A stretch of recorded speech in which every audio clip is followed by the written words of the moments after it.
안녕하십니까. 닥터봉TV의 최봉균 원장입니다. 오늘은 심한 부턱과 심한 돌출입 그리고 기도가 좁아져서 코골이까지 있는 즉 하악외소증 환자분의 근본적인 치료 이야기입니다. 부턱의 증상 5가지에 의해서 치료법이 달라진다고 그랬습니다. 부정교합, 비대칭, 기도질환, 턱관절질환, 심한 돌출입 이 5가지 무턱 오형제의 증상이 어떻게 나타나느냐에 따라서 수술 방법이 결정이 된다고 그랬는데 오늘은 이 증상이 다 있어요. 무턱이 매우 심하고 돌출입도 굉장히 심하고 기도도 굉장히 좁아서 코를 골고 비대칭도 있습니다. 턱관절도 안 좋죠. 하악외소증의 전형적인 증상인데 하악외소증의 근본적인 치료법 전후를 보여드립니다. CT를 보시면 입이 굉장히 많이 나와 있습니다. 그리고 턱은 쑥 들어가 있고 하악각의 수직적인 길이도 짧습니다. 전형적인 하악외소증 환자죠. 이 환자분의 치료 어떻게 할까요? 돌출입 수술을 하려고 입을 집어넣으면 기도가 좁아지고 기도를 넓혀주기 위해서 위아래 턱을 앞으로 빼면 입이 더 나오겠죠. 이런 경우에 어떻게 수술을 해요? 양악 수술로 위아래 턱을 꺼내고 돌출입 수술로 입을 집어넣습니다. 즉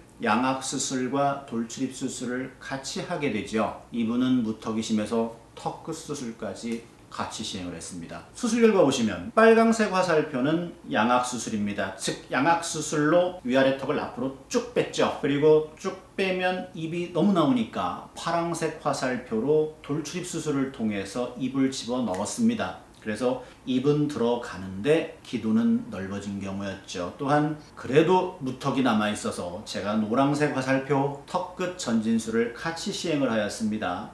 핑크색 화살표는 광대까지 같이 했어요. 아주 만족스러운 결과를 얻은 케이스였습니다. 같이 비교를 해서 보시죠.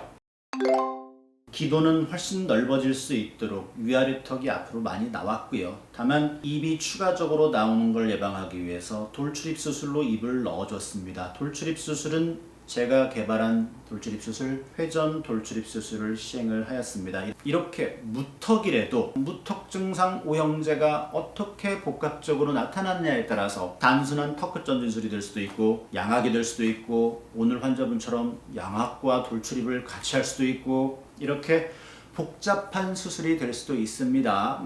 이렇게 복잡한 수술이라고 해서 수술을 하루 종일 하지 않아요. 3시간 30분 정도 소요가 되었습니다. 이렇게 돌출입, 무턱, 기도 증상, 물론 비대칭도 다 해결이 되었습니다. 그래서 같이 한 번에 해결을 하였습니다. 하악외소증의 근본적인 치료 방법이라고 생각하시면 되겠습니다. 하악외소증의 근본적인 해결책, 기도는 넓혀주면서 입은 들어가게 하는 양악 수술 플러스 돌출입 수술, 그래도 무턱이 심해서 턱끝 전진술에 대해서 설명을 드렸습니다. 무턱, 보형물을 넣을 수도 있고 실리콘, 본시멘트, 티타늄, 필러 다 넣을 수 있지만 이렇게 심한 무턱, 심한 돌출입에는 근본적인 해결을 받으셔야 됩니다. 닥터봉TV의 최봉균이었습니다.